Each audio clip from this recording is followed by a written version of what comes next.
Hello and welcome to THST Official, the home of the Tottenham Hotspur Supporters Trust podcast. Thank you for tuning in again. My name is Martin Buhagiar. I'm joined as ever by fellow THST board members Anthoulla Achilleos, Rob White and Rachel Martin. We are on Spotify, iTunes, YouTube, and you can also watch or listen subscription free by visiting our website, THSTofficial.com. Whilst there, you can also become a THST member, which we'd love you to join us. And then you can also have a chat with us in our forum as well. So please get online, have a look and get involved. This evening, we welcome back our board secretary, Pete Haine. Good evening, Pete. Good evening, all. Thank you very much for joining us again. Your second appearance on our podcast. Yeah, getting to be a habit, this podcasting. Now, this evening, we're going to talk about food banks and the incredible work they do. We're going to come on to why and how our Supporters Trust and Tottenham Foodbank came to work together. But I should also take this opportunity to welcome Kirsty Johnson from Tottenham Foodbank, who's kindly joined us this evening. Good evening, Kirsty. Good evening. Thank you very much for giving up your time to be with us tonight. It's much appreciated. No, thank you for the opportunity to join you. Great, thank you. But I suppose I should start by talking to you, Pete, and asking how THST Official first became involved with food banks and obviously Tottenham Foodbank. Yeah, we got an email out of the blue from a guy called Dean Wigzell, I think that's how you pronounce his name, back in about August 2019, I think it was. And he told us that a new Tottenham Foodbank was going to be opened at Tottenham Town Hall and how could we possibly help. With a little bit of discussion, we started publicising the fact that people arriving for games at White Hart Lane would be able to pop in on the way down from Seven Sisters with a donation to the food bank.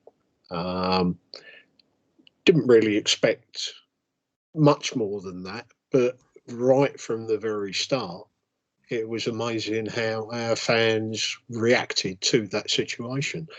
I think on the very first day, something like 8 crates of food donations were given. We repeated it then subsequently at every home game, asking people to make a donation. I think donations started increasing as well. And we also found that some of our fans not only offered to help by giving donations, but also help in the food bank as well. I know of one who now helps out with collation in the stores and also with the distribution as well. So that's been absolutely brilliant, the take up from the very early days back in 2019 when Tottenham Foodbank started up. Yeah, I mean, it's really great to see how, Spurs fans have responded to the food bank situation and the increasing need for food banks, obviously. But obviously, once we went into lockdown and we weren't able to go to matches, that must have posed enormous problems. And of course, we responded, as did some other clubs. And we identified the opportunity when the Premier League and the TV companies came up with this brainwave to charge fans. Do you remember? Yeah. $14.95 per match for pay-per-view. Pete, do you want to tell us a little bit about what we did with that? Yeah, well, I think we saw that as a brilliant opportunity because we were campaigning against that charge, which we felt was extremely unfair to match-going fans who were not able to go to the match and watch their team.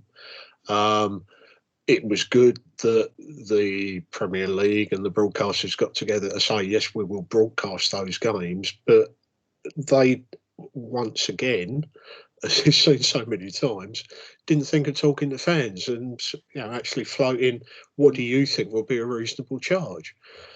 And I think if they'd have come to us and said maybe a tenner, and what we'll do, we'll donate some of that to charity, I think that would probably have been reasonable. But to stick with this 15 quid was well beyond the pale. So what we discussed and said we would do, we'd try and encourage our fans to say, don't pay the £15, how about donating it to Tottenham Foodbank? So we started publicising that. And it was absolutely amazing that in the very short time that was running, we've raised so much money. I know the Tottenham Foodbank originally crowdfunded was open for 12 months and they had a target of, I think it was 100,000. I think we joined in around about the £50,000 mark. And within 3 or 4 weeks of that campaign, we'd hit £100,000 being donated, which was absolutely phenomenal. And to be fair, it wasn't just us doing that, and there were other people donating to that food bank and other fans around the country as well, which gave it an impetus. I think there was well over £500,000 raised by football fans who would rather donate to their local food bank as opposed to giving the money to broadcasters and through the broadcasters back to the clubs. Yeah, quite rightly, actually. I think it was a great opportunity for all of us to be doing that. And like you said, it's actually incredible how much we managed to raise in such a short period of time through just campaigning that way.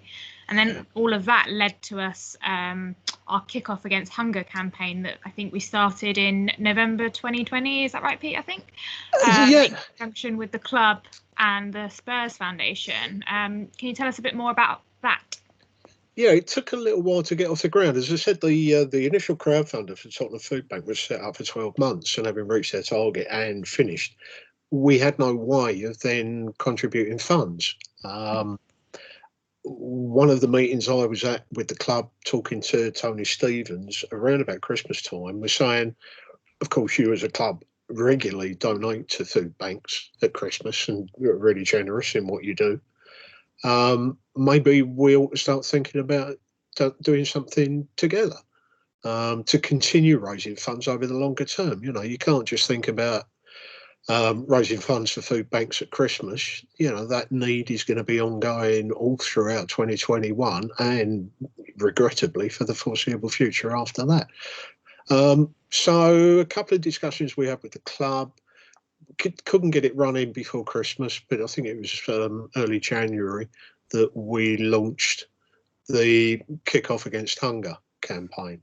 So that's a text-based giving service jointly run by ourselves and the football club. And the monies go through to the Tottenham Hotspur Foundation, the charitable wing of the club, and then distributed back to Tottenham Foodbank and North Enfield Foodbank. So that's been going for 4 months now, maybe 3 months, with some varied degrees of success. It's publicised every match day by ourselves through Twitter and through the football club on Twitter. The club also promote it on their N17 live channel before every home game. They also have a note in every programme on the back of the programme, although people aren't obviously picking up physical programmes. Every season to get older gets a digital copy of that programme, whether they read it thoroughly or whether they look at the small print at the back of the final page or not, I don't know. So that's ongoing. We've had a couple of discussions with the club to say we would like to widen that sphere, because one of the issues is a text-based giving service is fine on your own personal mobile phone, but only is related to UK mobile holders, and also is a little bit difficult if you have a company phone. Clearly, you're not going to be able to saddle with a company with £100 donation to a food bank. You might get into a little bit of trouble, although it would be good if you could, and it would be good if the company would support that. So we've been in discussion with the club for a little while now, talking about ways and means of extending that giving service. So further publicity. It's our 20th anniversary coming up. We've arranged for a bit in the matchday programme. The club are looking to do something as well to be able to promote it. And whilst we're promoting our anniversary, we can also be promoting donations to the food bank. That's great, Pete. There's lots of knowledge there. And I'm guessing, taking a rough guess, but I think you're one of the people that does read the digital matchday programme. I have to say, I always flick through it just to see if there's anything in there of interest. Or see if any of my friends are actually in it. You know. I don't know. Personally, I haven't even opened one, I don't think, ever. But anyway, I digress. So we've also got with us brilliantly, we've got Kirsty, who's from the Tottenham Foodbank. Hi, Kirsty. Hello. we've can you just tell us about what your involvement with the food bank, please? That would be great. Yeah, so I started volunteering in September last year. There was an appeal on one of the local Facebook groups. I think it was mutual aid one, saying that they needed volunteers. So I started volunteering in the packing room, putting parcels together. I then took over the role of delivery coordinator in January. So I put together all the parcels for the drivers, sorted out a route for them, give them all the information and send them off. And I also do liaison with the local schools, just to make sure that they're aware that we're there and provide any other information that we think would be of use to them. Fantastic. Thanks, Kirsty. Can I just say, I also read the virtual programme when I get it. Do you know what? I had you down as one of those as well. I have to. I'm looking for a typo. No, I'm not. If anyone from the Spurs, the comms department, I'm not looking for typos. Thanks, Kirsty. I think from my point of view, what would be really interesting is to know have an insight into the reality of how a food bank operates on a day-to-day basis, because we've donated, people donate, and we see it on the news and we see the demand. But what's it like for you guys, the volunteers, on right at the coalface, if you like, and dealing with that daily demand? So, although we're called Tottenham Foodbank, we actually serve all of Haringey, and at the moment we're providing a delivery-only service due to COVID. So we deliver throughout Haringey. So on a normal day, the voucher coordinator puts together a list of all the service users and creates a packing list for the packers. This enables them to put together parcels for the right amount of people and includes any dietary restrictions we may need to be aware of and any extras such as baby equipment or nappies. The food bank is a crisis service and the parcels contain enough food for 3 to 4 days. The parcels are designed by nutritionalists and include non-perishable items like cereal, long-life milk, pasta, rice, soup, baked beans. We also include household items, so things like washing up liquid, washing powder, personal hygiene products, so toothpaste, toothbrushes, shampoo, sanitary products. So it's more than just food in a parcel. Once the packing is done, the packing room at the moment, due to COVID, we've got windows open all the time, everyone's wearing masks. The setup is slightly different so that people can socially distance as much as they can. Once the parcels are finished, we then get them ready for the drivers. The drivers come and collect. We sort out a route for them so that they're not spending all their time going from one end of the borough to the other. We try and make it as simple as we can for them.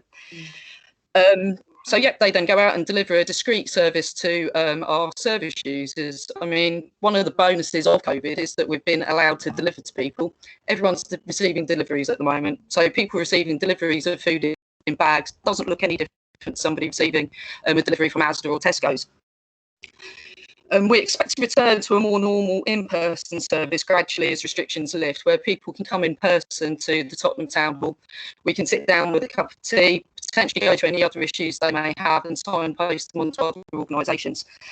There's also an awful lot of work that goes on behind the scenes. So although we're busy in the packing room and sending drivers out, we've got our warehouse manager who's in charge of all of our stock, making sure we've got enough of everything, making sure things rotate, ordering things when we need them. We've got people in charge of training to make sure we're all up to date on what we need to know in terms of safeguarding and how we can safely carry out our role. Along with all the other office work, admin, making sure we're being effective at what we're doing and carrying out things in the legal way. So thank you. That is really, really interesting to hear what it's like to actually work in a food bank. So just before I ask my question, so you're a volunteer, Kirsty? Yep. Yeah. And so how long, what sort of hours are you doing there? I work on Mondays and Thursdays, so I'd get there about 11:30, potentially leave about 4:30 or 5. Few bits from home, nothing too stressful, sorting out drivers' rotors, so bits of paper all over the place. Yeah, nothing too stressful. Yeah, fantastic. And you know, really thank you for volunteering, because you know there are so many things that people can do to volunteer to help others, but you know, not everybody is able to or thinks of it. So you know, I'm really hopeful that maybe someone watching this, listening to it, might think that this is something that they could get involved with. Can you just give us a sort of an idea of the donations, but particularly the money that people are raising at the moment to support the food bank, what is that actually going towards? How is it being used? Okay, so as Pete said earlier, we've received massive donations from Tottenham fans, and 50,000 is something that's always kind of stuck in our mind at the food bank, just because the pure amount of money it is and what we can use it for. Our parcels cost from £25, which would feed 3 people for 3 days. It's higher for bigger parcels, and obviously if we include more expensive products like nappies, that's obviously an extra monetary concern. The money and products donated has allowed us to support local people in crisis. People come to us for a variety of reasons. It could be low income, it could be debt, it could be that they've got health issues. It can even be short-term things like being paid late or benefits have been delayed for whatever reason. There's stigma attached to using the food bank, which we're very conscious of, and is something that we do want to work on in terms of the community. There shouldn't be a reason that people feel ashamed that they need help providing food.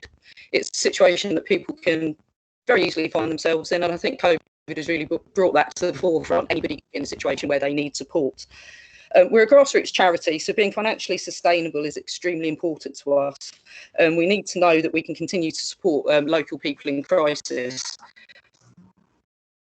This is why regular donations are important to us. By donating the price of a pie to a price of a pie, or the price of your travel there potentially, gives us a reliable long-term support. Supporters can donate via text, via our crowdfunder, or even their own fundraising. We've seen local people where they'd normally do a raffle for such and such have decided to do it for the food bank, which is wonderful. People can sign up to our newsletter. That will keep them up to date in terms of what we're doing. It also provides information for things that people might not be aware of. Those local digital support, which I think is still running for children who were studying from home, who didn't necessarily have access to Wi-Fi. It showed ways that they could support the schools, and schools can then apply on their behalf to receive Wi-Fi from EE. I think BT were doing the same things. On our website, there's a Give Help section where our list of volunteer vacancies are listed, so people can log on to see if they can help out in any way. And we'd also encourage people to share the messages we put out on social media, not only to raise awareness that we're there and we'd like donations, but also you don't know who on your friends list may be in need of some help and support. They may know somebody, they may know a neighbour who's in a position where they need some support. So awareness that we're here and we'd like your help, but also we're here to give help. So that's very important to us. Fantastic. Pete, I know you've been to one of these food banks recently. Can you give us some more insight into what you saw and what you thought of one and how they ran from your perspective? It was my first experience. I was invited to go and have a look and do some recording for some support stuff they're doing. Really humbled. I mean, the only other time I'd ever been in Tottenham Town Hall was for a very posh mayor's ball, and to see it being turned over basically at 2 levels, plus it's a little bit like Aladdin's cave in the bottom, in the basement. There's about 4 or 5 storage areas where I've never seen so many tins of baked beans and so many packets of pasta, all arranged, all date coded so that sell-by dates don't go out, all managed in that way. Absolutely phenomenal amount of effort and time that goes into that. And then to see, the packages ready to be laid out, to be distributed as well. I think at the time there was something like 50 or 60 packages going out a day, and you multiply that by £50 and you begin to realise, the sheer scale of the effort as well.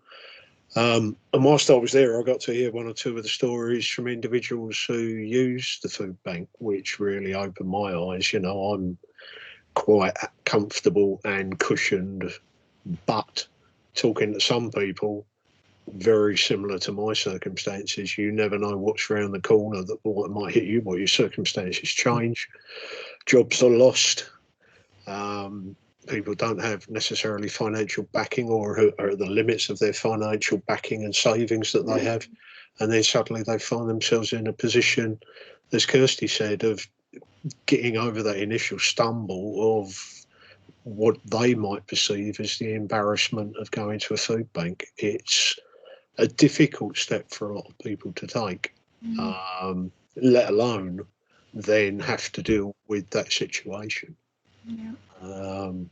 It is a phenomenal effort by so many people at the food bank and everybody who's donated either food or time or money.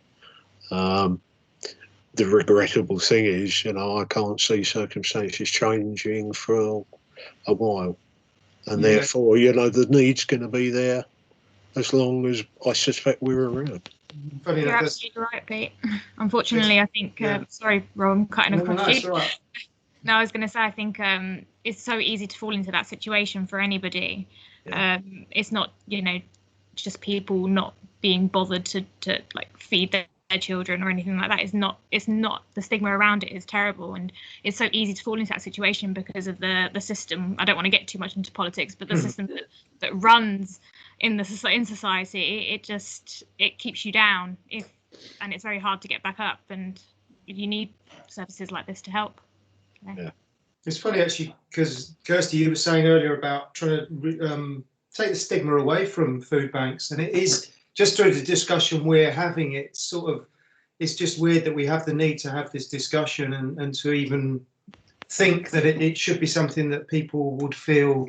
I think we all feel slightly. I speak for myself. Feel slightly uncomfortable about the fact, God forbid it ever happened to me, which is such a weird mindset to have. And you're sort of dealing with people who, through no fault of their own, have this issue all the time. So, what's your what are your sort of thoughts on the not even long term, just thoughts on the future of food banking in the Tottenham area? And also something I was thinking of, how many people use this service at the moment? That would be interesting just to know as well. Okay, so we've been operating for approximately 18 months, and during our first year we distributed 2,964 parcels to 1,372 households. We think approximately 640 of those households had children or minors. We work with over 100 referral agents across the borough, from schools, GPs, churches to bigger organisations like Citizens Advice and Red Cross. They issue vouchers and refer people to us. We saw massive spikes in demand with every lockdown. It got higher and higher each lockdown. When things open up and when people potentially go back to work, we see increases there because people may not be receiving the same amount of money once they're off furlough. And once furlough finishes in September, we do anticipate having a high demand then. The economic future is unclear, with many people in Haringey working in service industries. We feel it's likely that unemployment and short-term income problems will continue to be a massive issue for many families in Haringey. COVID took us by surprise, but we think that the long-term effects of this are going to be many and varied in ways that we probably haven't even thought of. Our goal is to see a hunger-free Tottenham. We don't want anybody in Haringey to go without. We also believe that no one needs to rely on a food bank. In the best will, we shouldn't exist. But until then, we want to provide the best service we can. And the only way we can do that is via the help of generous people who donate their time, who donate their money, who donate products, who share our stories, who pass on our details, and volunteers who work for the referral agents. It's all teamwork. Fantastic. Thanks for that, Kirsty. Fantastic words as well. Like you say, the thought of, everybody should be able to get a plate of food, and the fact that we live in a world where that's not the case for some people is a disgrace, particularly in this country. And the work you guys do is fantastic. Rachel, in your time as a head teacher, obviously you were a distribution point for food bank vouchers as well. Do you want to tell us a bit about your experience with that? Yes, I mean, I feel passionately about this. My school was an inner London school, and we had a lot of challenges. My community was a fantastic community, but it did have a lot of challenges, and so what we did was we were sort of both ends of the process, really. So, for example, every autumn we would have a harvest service. Well, it wasn't a church school, but it was a harvest assembly, and we would bring. Everybody was so generous. They would all bring food, and we would give it to the food bank. And we had a regular collection point at the school for people to bring food. But having said that, it was like a revolving door, because my staff were really well trained in looking out for families who were struggling and where there was a need. So we would give free breakfasts to children, because a lot of the families were sending children in without breakfast because they were struggling. We, particularly as a holiday was coming up, because children got free lunches if they were on particular levels of income, we would always be really sort of vigilant and identify families and try really hard to get them to accept vouchers for food banks. But these were nearly always not families where they were out of work. These were families where, between the two parents, they would have 3 or 4 jobs. They were working for the minimum wage, up in town, cleaning buildings, but nearly always on 0 hours contracts. This was the problem. So they were not guaranteed an income, but of course they had got absolutely guaranteed expenses. And it only took, so for example, if one of them was a taxi driver and they got ill, no money. So whereas most, people who were comfortably off, you sort of know that if you didn't earn anything for 2 months, you could draw on your savings, you'd be okay. Wouldn't be great, but you'd be okay. But a lot of these families, they were on sort of like half a week of money before they were in trouble. So we had to sort of really build a culture where people could tell us, but it was really difficult. We really got families to engage through that by advertising the other aspects of the food bank and all the other services that they would be able to access and the advice they could be given and such like.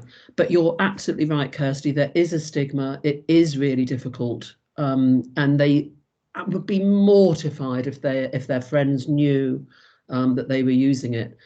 I suspect it's moved on a bit since the lockdown. I retired just before lockdown. But I just want to really say from my heart, thank you for all you're doing. Really, it's such an important service, and I hope that lots of people will feel inspired from this to help in their own ways, and maybe go and ask their school, are you collecting for the local food bank? Yeah, thanks, Rachel. Really interesting insight, and absolutely, and hopefully this podcast, or if you're watching on YouTube, will help erase that stigma. That's what we all want, and just see people support this cause. Look, that's it for this episode. So a massive thank you to Kirsty, to Pete, to Rachel, to Anth, and to Rob, and to my voice for breaking right at the end because I've got a cold and I'm struggling. But thanks for making this such an engaging listen tonight. You notice I've been drinking a lot of water because I knew it was going to catch up with me at some point. Kirsty, on behalf of people generally, the human race, I want to say thank you. Thank you. And thank you to all at Tottenham Foodbank. Thank you to your volunteers. Thank you to everyone around the country who contributes or volunteers at food banks elsewhere in the UK. As you said yourself, in an ideal world, we wouldn't need food banks, but sadly, we don't live in an ideal world. Certainly don't live in an ideal country, and the service you provide to tens of thousands of families, probably hundreds of thousands of families have helped thanks to food banks in the UK, and the work you guys do cannot and should not ever be underestimated. So again, thank you very much. As we said at the start of this show, we're celebrating our 20th birthday this month, the Tottenham Hotspur Supporters Trust. And we would love anyone listening to make a donation. So celebrate our birthday by donating to Tottenham Foodbank. That's just donate a pint. You can't buy a pint at the moment, so just donate £3, whatever it is, whatever you can afford. If you can afford to, we'd love you to donate. You can use the hashtag KickOff Against Hunger text donation service that we and Tottenham Hotspur publicise on match day. To do that, you can text COYS Food Bank, so that's COYS Food Bank, all one word, 3 to 70085 to donate £3. So you could text COYS Food Bank, COYS Food Bank, all one word, 5 to 70085 to donate £5, and so on. I'm sure you get the picture. Text costs the donation amount plus one standard text message. I'm going to give it one more time. COYS Food Bank, COYS Food Bank, all one word, to 70085. You can donate directly to tottenham.foodbank.org.uk/give-help/donate-money. All of these links will be below this on our website and below this video on YouTube. So get to our website or YouTube page and click the links and donate. The website also covers how you can donate food, how you can volunteer your time to help Kirsty and a team of volunteers out, and how businesses can also become partners. So please get involved. Get involved with the trust, get involved with Food Bank, and give what you can. I'm sure any amount is always appreciated. I'll thank the team one more time. So thanks again to you, Kirsty, for joining us, to Pete, to Rob, to Ant, to Rachel. Thanks again to you guys for watching and listening. Don't forget, we're on Spotify, we're on iTunes, we're on YouTube, we're on our website, THSTOfficial.com. And don't forget, you can always email us, info@THSTOfficial.com, with any ideas for future podcasts. I'm going to go and rest my voice because it's about to crack. So we'll see you all again soon. Program. Sorry, say that again, Rachel. Read my program. Yeah, please do. I always read the manager's column. I've always done that. It's very interesting, particularly after we've lost to Arsenal and gone out in Europe in the same week. But I'll move on. Thanks again for tuning in, guys. Have a great week, and come on, you Spurs. Come on, you Spurs.